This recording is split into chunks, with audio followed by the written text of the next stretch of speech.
Tout s'est arrêté. L'heure, les sons, les gens. Pendant un instant, tout se figea, sauf lui. C'est alors qu'Elune a vu la fissure. Pas sur le mur, pas dans la rue. En réalité, dans ce que tout le monde appelle le monde, il avait tout. Argent, prestige, liberté. Mais à ce moment-là, il comprit qu'il n'avait même pas sa propre conscience. Quelque chose n'allait pas. Et ce petit échec le mettrait dans un voyage sans retour. Restez jusqu'à la fin et découvrez ce qu'il y a en dehors de la simulation.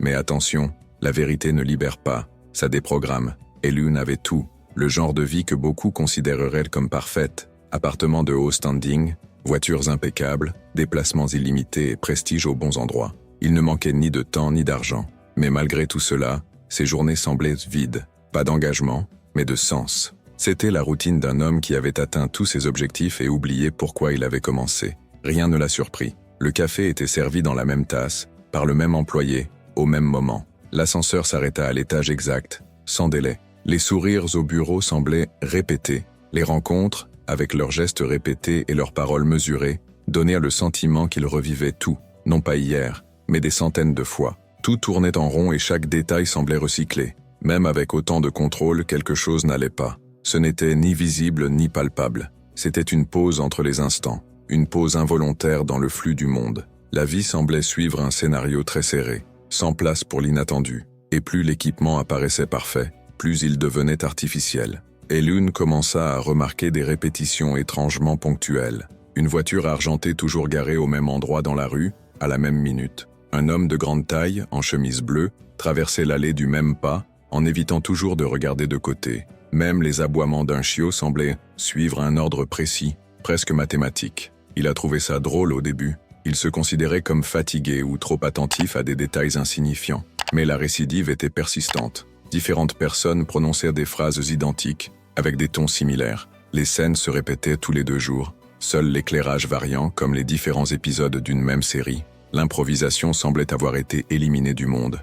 L'impression que quelque chose était mis en scène est passée d'inconfortable à insistante. Les coïncidences, auparavant minimes, ont commencé à s'aligner comme les pièces d'un modèle plus vaste. La réalité était trop cohérente, et Elune avait l'impression qu'au lieu de vivre dans le monde, il marchait à l'intérieur d'un modèle conçu pour le distraire. Quelques jours plus tard, en quittant le bâtiment, Elune s'est arrêtée devant le miroir de l'entrée. Pendant un instant, son reflet ne suivit pas son mouvement. Le monde autour semblait en temps réel, mais l'image dans le miroir restait immobile pendant une fraction de seconde. Un clin d'œil plus tard, tout s'était mis en place. Pourtant, quelque chose avait échoué. Essayer d'oublier ce qu'il avait vu était impossible. Il a commencé à tester l'environnement avec de petits changements. Il a changé de chemin, interrompu les routines, provoqué des situations atypiques. J'ai observé des réactions. Dans un café, le préposé a répété la même phrase, avec le même ton et le même sourire, pendant 3 jours consécutifs. Ce n'était pas de la gentillesse, c'était une répétition mécanique.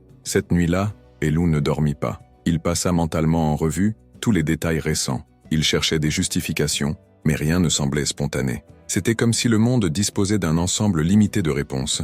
Le doute n'était plus une idée vague. C'était une présence constante, installée au fond de l'esprit, contaminant tout d'une question informe. Le lendemain matin, lorsqu'elle a ouvert son téléphone portable, Elune a vu une vidéo qu'elle ne se souvenait pas avoir recherchée. Le titre mentionnait l'hypothèse de simulation. L'image montrait un homme observant le ciel, avec des codes numériques en arrière-plan. Quelque chose dans cette scène l'appelait, sans urgence mais avec fermeté. Ça a cliqué. La voix dans la vidéo disait que le monde ne pouvait être qu'une couche d'interprétation. Cette routine, ses pensées et même ses décisions pourraient être des réactions au sein d'un système que nous ne reconnaissons pas. Elune écoutait chaque mot avec une attention inconfortable. Il ne s'agissait pas de croire. Il s'agissait de reconnaître ce qui semblait déjà trop familier. Lorsqu'il eut fini, il resta immobile pendant un moment. Ce qu'il avait entendu n'était pas vraiment nouveau, mais cela semblait traduire quelque chose qui avait toujours été là, sans nom.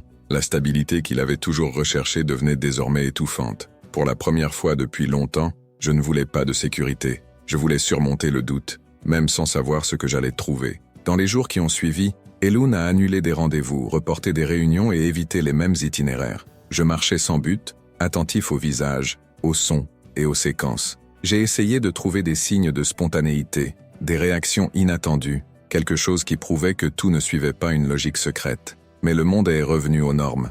L'employé de la pharmacie utilisait toujours le même salutation. Le chauffeur racontait des histoires avec les mêmes débuts et fins. Un couple sur une place répétait des gestes presque identiques, changeant seulement la couleur de leurs vêtements ou l'angle du soleil. L'improvisation semblait avoir été éloignée de la réalité. Il cessa d'essayer de comprendre. Il commença à l'absorber comme quelqu'un écoutant une nouvelle langue avec une attention silencieuse. Je ne cherchais plus de réponse. J'ai cherché la source du malaise. Il ne savait pas si l'erreur venait du monde ou de lui. Le sentiment d'être dans un espace conçu et non habité s'est profondément ancré, et je ne pouvais plus l'ignorer. Si vous avez l'impression que cette histoire remue quelque chose en vous, profitez-en pour vous abonner à la chaîne. Il y a beaucoup plus à venir et vous ne voudrez pas manquer les prochaines histoires qui suivent cette même ligne profonde et transformatrice. Un jour, alors qu'il traversait une rue moins fréquentée, Elan remarqua 3 personnes qui passaient près de lui presque en synchronisation.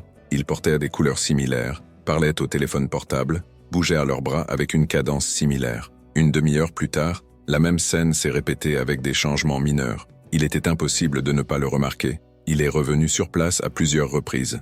La dame au sac traversait le même itinéraire. Le chien a reniflé les mêmes endroits sur le trottoir. Le train passait avec la même fréquence et le même bruit. Il ne s'agissait pas de routine urbaine. Il y avait trop de précision, trop de symétrie, et aucune des personnes présentes ne semblait le remarquer. À la tombée de la nuit, le silence dans l'appartement prit un nouveau poids. Les lumières de la ville, visibles depuis la fenêtre, ressemblaient à une installation conçue pour impressionner et non pour accueillir. Le monde a perdu sa texture. Tout semblait simulé. Et alors qu'il regardait l'horizon inchangé, Elun eut l'étrange sensation que quelqu'un ou quelque chose le regardait en retour. Dans les semaines suivantes, Elun s'est immergé dans du contenu sur la conscience, la réalité simulée et les illusions sensorielles. Vidéos, vieux articles, forums obscurs, rien n'était définitif, mais tout semblait murmurer dans le même sens. Certains parlaient avec des codes, d'autres dans des états de lucidité. Chacun a décrit un sentiment similaire à celui qu'il a ressenti, comme si le monde était toujours sur le point de révéler quelque chose,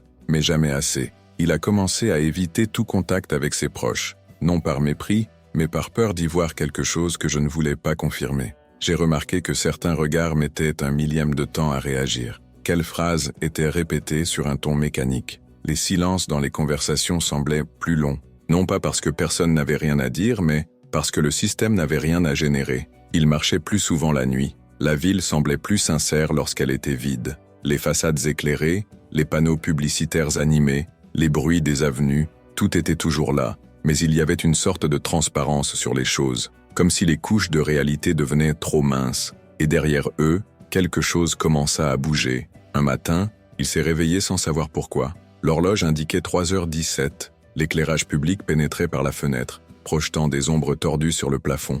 Il resta immobile. Il y avait un épais silence dans l'air, mais ce n'était pas la tranquillité. C'était l'absence de quelque chose qui aurait dû être là. Un vide si profond qu'il semblait avoir avalé le bruit du monde. Sans trop réfléchir, il se leva et fit le tour de la maison. Rien de déplacé. Tout comme toujours. Mais le sentiment d'être observé n'a pas disparu. En passant devant le miroir dans le couloir, il crut apercevoir un léger mouvement en dehors du reflet, trop rapide pour être défini. J'étais seul, mais il y avait une présence, quelque chose qui ne faisait pas partie de l'environnement ou qui en faisait trop partie. Il se recoucha mais ne dormit pas. Ce qui était autrefois un doute semblait désormais devenir une évidence. Peu importe que le monde soit réel ou simulé, ce qui le dérangeait, c'était l'idée d'être observé, non pas par une personne mais par quelque chose de silencieux, d'intelligent et de patient. Ce sentiment ne le quitterait pas. Cette nuit-là, Elun comprit qu'on le remarquait. À partir de ce jour, chaque bruit semblait avoir une intention. Le bruit de l'interphone, le cliquetis de l'ascenseur, même le vent entre les bâtiments, tout commençait à paraître programmé, comme si chaque élément de l'environnement était calibré pour le maintenir dans un état d'agitation continue. Rien n'était agressif, rien n'était évident, mais l'harmonie artificielle des choses sonnait comme un piège élégant. Elun commença à marcher avec peur, pas de personne, mais de normalité excessive. La ville semblait vivante, mais sans âme. Les rues étaient des voies ferrées, et il était passager dans une voiture invisible. Les parcours changeaient, les visages variaient, mais le sentiment de répétition était inévitable. Les détails étaient recyclés avec une telle précision que sa mémoire ne savait plus ce qui était passé ou présent. En marchant, il croisa 3 femmes souriantes devant une vitrine. Quelques minutes plus tard, alors qu'il tournait au coin de la rue, il vit la même scène avec des vêtements et des angles différents. La fenêtre était différente, mais le rire était identique. À ce moment-là, quelque chose en lui s'est brisé. Je ne voulais plus de preuves. Je voulais partir. Mais partir où? Pour tenter de briser le cycle, Elon a commencé à agir au hasard. J'ai pris des bus dans des directions auxquelles je n'avais jamais pensé, je suis entré dans les magasins sans but, je me suis assis sur des bancs, sur des places inconnues, juste pour observer. L'intention était simple, briser la logique. Si le monde lui répondait,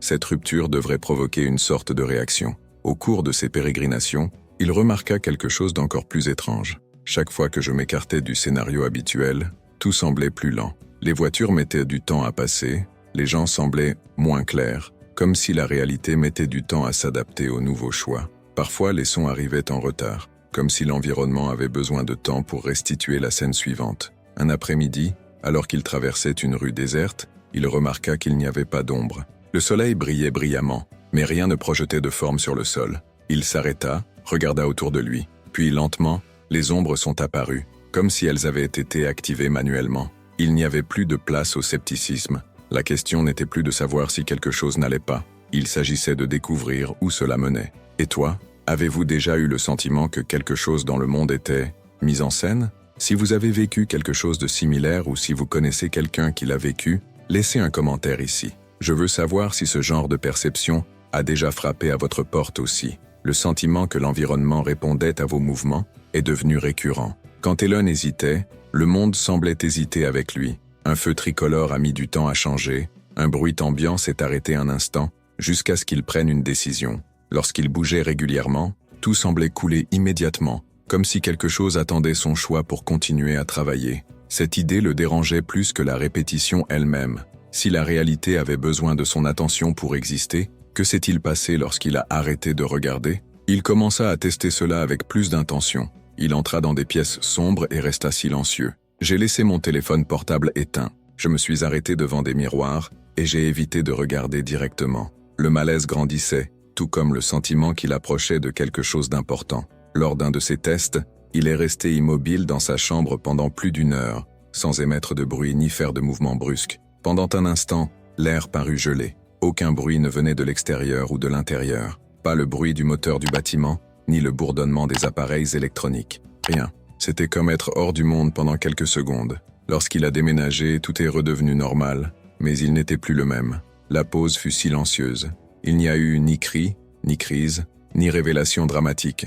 C'était juste un moment où tout perdait son éclat, comme si quelqu'un avait diminué la saturation du monde. Les couleurs semblaient ternes, les sons étouffés, et les gens autour d'eux semblaient plus distants que jamais, même lorsqu'ils étaient proches. Et l'une n'en avait plus l'impression d'en faire partie. C'était un spectateur qui s'était réveillé au milieu d'une mauvaise pièce. Il a arrêté d'essayer de s'intégrer. Il a ignoré les invitations, évité les conversations, abandonné ses engagements. Non pas par révolte, mais par inutilité. Ce qu'il cherchait n'était plus dans les mots, ni dans les rencontres. Il y avait quelque chose qui palpitait derrière tout, attendant d'être reconnu. Il n'y avait plus de doute. C'était une recherche, sans langage, sans direction. À ce stade, la solitude a cessé d'être un effet secondaire et est devenue un outil. Être seul lui donnait la liberté d'observer. Et plus il s'éloignait des distractions, plus les défauts devenaient évidents. Ce n'étaient pas des défauts, c'étaient des fissures, de minuscules ouvertures par lesquelles s'échappait un autre type de silence. Un silence qui ne l'a pas étouffé. Je l'ai appelé. Elon commença à errer dans des quartiers inconnus de la ville. J'ai évité les quartiers que je fréquentais auparavant. J'ai cherché des rues oubliées, des ruelles où le temps semblait ne pas toucher. Au cours de ces promenades solitaires, le monde prenait une texture différente. Les gens semblaient plus lents, les bâtiments légèrement déformés. Comme si la réalité y était moins solide, moins finalisée. Il avait l'impression qu'en quittant le parcours prévisible, il pénétrait dans des zones non rendues de l'expérience. Certains panneaux étaient vides. Certains commerces semblaient ouverts, mais il n'y avait personne à l'intérieur. Dans l'une de ces rues, il a essayé de parler à un employé qui est resté immobile, le regard fixe, jusqu'à ce qu'il parte. La réponse n'est jamais venue, juste du silence. Dans ces régions, le temps semblait ralentir. Elon regardait les détails, fissures dans les trottoirs, feuilles sèches, fils électriques, et tout semblait suspendu. Ce n'était pas la tranquillité. C'était comme si le système ne s'attendait à la présence de personne. Et donc, je ne savais pas trop comment réagir à sa présence. Il était sorti du scénario, et quelque chose le savait. Au cours d'une de ses promenades, il a remarqué que les gens ne croisaient en plus son chemin.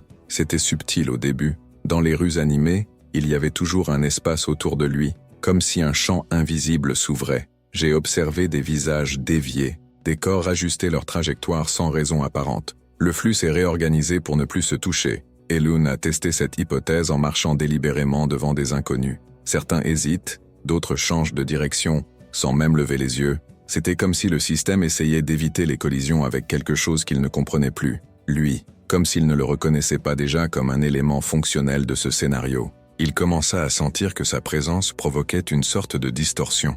Les environnements, auparavant contrôlés, commençaient à montrer des failles. Les panneaux clignotaient sans signification. Les portes automatiques ne s'ouvraient pas.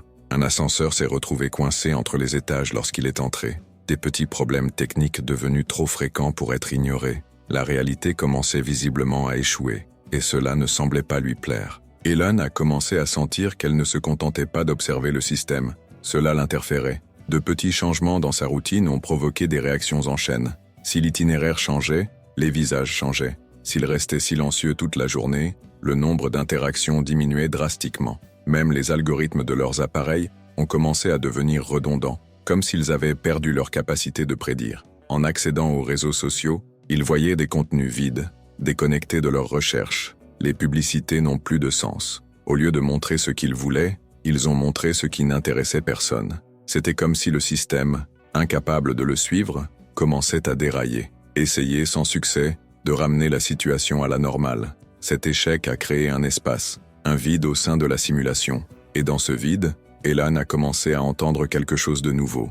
Pas de voix, pas d'image, mais une présence. Un point interne qui n'a pas réagi, n'a pas donné d'avis, n'a pas jugé. Il a juste regardé. C'était comme un témoin silencieux en lui-même.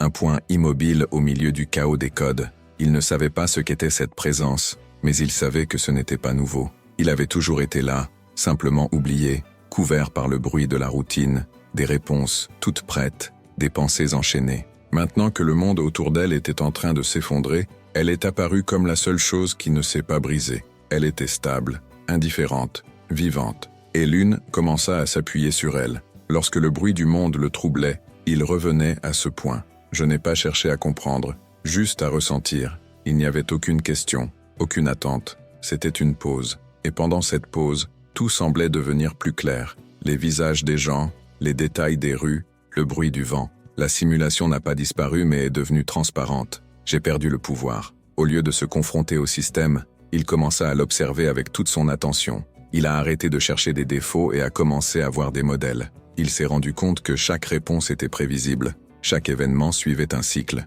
Et plus ces mécanismes devenaient clairs, plus il avait l'impression qu'il n'y appartenait pas. Non pas parce que c'est mieux, mais parce que ça n'en fait tout simplement pas partie. Au fil du temps, Elune a cessé de chercher des explications. Je ne lisais plus d'articles, je ne regardais pas de vidéos, je ne cherchais pas de gourou. Tout ce que je consommais me semblait faire partie du même cycle dont j'essayais de sortir. Les mots semblaient recyclés, comme si chaque réponse était déjà intégrée dans la question depuis le début, et aucun d'eux ne l'a poussé plus loin. C'est dans cette vidange que quelque chose de différent s'est produit. Au lieu de douter davantage, il trouva le silence. Non pas le silence de l'ennui ou du vide, mais le silence de la présence. J'étais là, complètement éveillé à l'instant présent, sans chercher à le nommer, à le juger ou à le comprendre. Juste être. Et dans cet état, la simulation semblait perdre de sa rigidité. Les bords du monde tremblaient légèrement, comme une image floue. Dans cet espace, il n'y a pas eu de lutte. Il n'y a pas eu de recherche. Il n'y a qu'un seul constat. Il n'a jamais été réellement arrêté. Ce qui le maintenait dans la simulation n'était pas le système, mais l'habitude de s'identifier à tout ce qui apparaissait. Pensée, émotion, rôle, désir, tout cela formait la prison. Et réaliser cela était, en soi, le début de la sortie. À partir de ce moment-là, Elune a commencé à tout voir avec un œil nouveau. Il ne s'agissait plus d'évaluer ce qui était vrai ou faux, mais de se rendre compte à quel point il s'était confondu avec ce qui lui échappait. Aucune pensée n'était la vôtre. Chaque émotion, juste un reflet. Chaque souvenir, une construction façonnée par des forces sur lesquelles il n'avait aucun contrôle. Ce que j'appelais « je » n'était qu'un ensemble de réponses automatiques, programmées par des expériences et des attentes. Et maintenant, sans ce lien, il ne pouvait que regarder. Non pas avec indifférence, mais avec lucidité. C'était comme regarder un théâtre qu'il connaissait déjà par cœur, mais maintenant il regardait depuis le public. Il savait que tout suivrait le scénario, mais le scénario ne le retenait plus. Et avec cette nouvelle vision,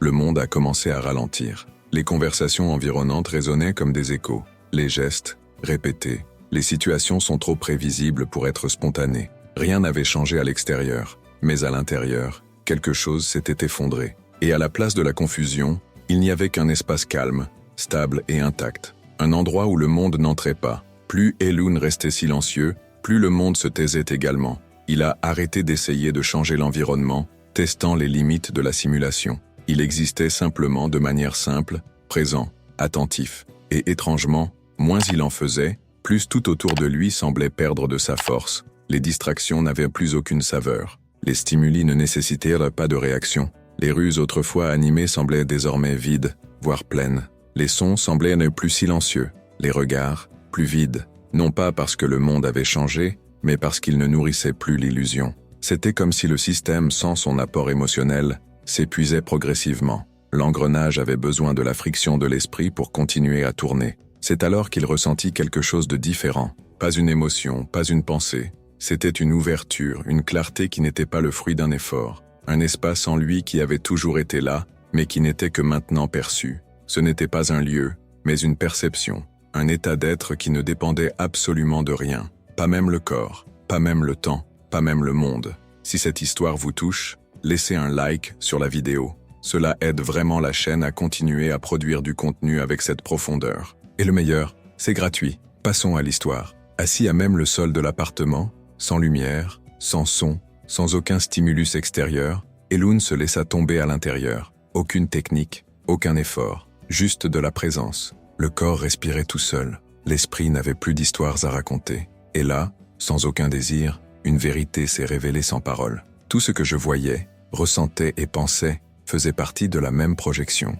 Il n'y avait pas une chose là-bas et un quelqu'un ici. Il n'y avait que la conscience qui s'observait elle-même, à travers des formes et des expériences. Elune n'était pas le personnage. Cela n'a jamais été le cas. C'était le fond, l'écran où tout apparaissait. La seule chose qui n'a jamais changé, qui n'est jamais née, qui n'est jamais morte. À ce moment-là, le temps s'est arrêté, non pas comme effet ou phénomène, mais comme perception. Sans passé ni avenir, tout se résumait désormais à l'absolu. L'appartement, la ville, l'histoire, le nom, le corps, tout était là, mais flottant au-dessus de quelque chose de plus réel. Et ce quelque chose, c'était lui. Non pas le lui de l'identité, mais ce qui est resté même sans lui. Le lendemain matin, Elune s'est réveillée avec le même soleil qui passait à travers la fenêtre, le même bruit de la ville en arrière-plan, le même arôme de café préparé dans l'appartement voisin, mais tout était différent. Pas dans les formes, mais dans la manière de voir. Le monde n'avait pas changé. Celui qui regardait maintenant n'était plus le même qu'avant.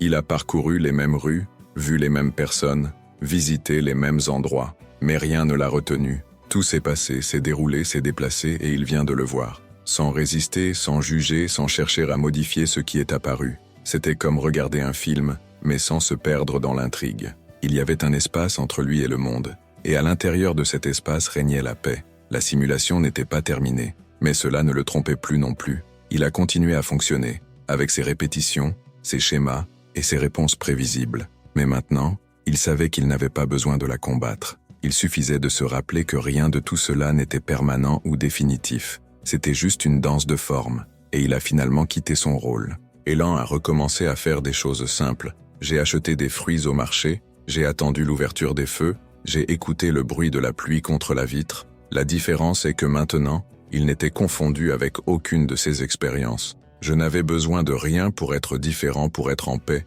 La vie continuait de la même manière à l'extérieur, mais à l'intérieur, tout était espace. Les émotions continuaient à affluer. L'esprit créait toujours des pensées, des jugements, des souvenirs. Mais rien de tout cela ne l'a pris. Il a vu tout surgir, couler et disparaître, sans chercher à le retenir ou à le contrôler. C'était comme regarder les nuages passer dans le ciel. Ils allaient et venaient, mais le ciel, celui-là, est resté, et il était le paradis. Je n'ai pas cherché d'autres explications. Je n'avais pas besoin de théorie. J'avais laissé de côté la question « Qu'est-ce qui est en dehors de la simulation ?» Car je savais désormais, ce qui est à l'extérieur n'est ni le lieu, ni le temps, ni la réponse. C'est ce que vous observez. C'est le silence qui reste, alors que tout change. Et ce silence, il l'avait reconnu en lui-même. Il ne se souciait plus d'être compris. Il parlait peu, agissait simplement, marchait lentement. Les gens le considéraient encore comme un homme prospère et réservé, doté d'une fortune silencieuse. Mais intérieurement, Elune avait cessé d'être quelqu'un. C'était juste une conscience sous forme de vie. expérimentant le monde sans s'y attacher. Certains autour ont remarqué quelque chose de différent, une sorte de calme qui ne venait pas du contrôle, mais de l'abandon, une présence qui ne cherchait pas à être perçue, mais qui transformait l'espace qui l'entourait rien qu'en existant. Elune n'a pas expliqué, il n'a pas enseigné, ce n'était pas nécessaire. Son existence était l'enseignement lui-même, même si personne ne savait qu'il apprenait. Au final, rien n'avait changé dans le monde, mais le monde, à ses yeux, n'était plus le même. Et peut-être, juste peut-être, était-ce ce que tout le monde recherchait sans le savoir. Pas un nouveau lieu, mais un nouveau look. Pas une sortie, mais un silence qui révèle ce qui a toujours été au-delà de toute simulation. Le temps a suivi son cours, les saisons ont changé, les gens allaient et venaient, le monde tournait, comme toujours. Mais pour Elune, chaque instant était complet en soi. Je n'attendais plus rien du futur et je ne portais plus le poids du passé. C'était présent, et c'était suffisant. Non pas comme un accomplissement, mais comme un rappel de ce qui n'a jamais cessé d'être. Il ne cherchait plus de fissures dans la réalité. Maintenant, je voyais la beauté dans les répétitions, la poésie dans les motifs. Non pas parce que je les croyais, mais parce que je les voyais clairement. Le jeu continuait, mais il n'était plus nécessaire de le gagner.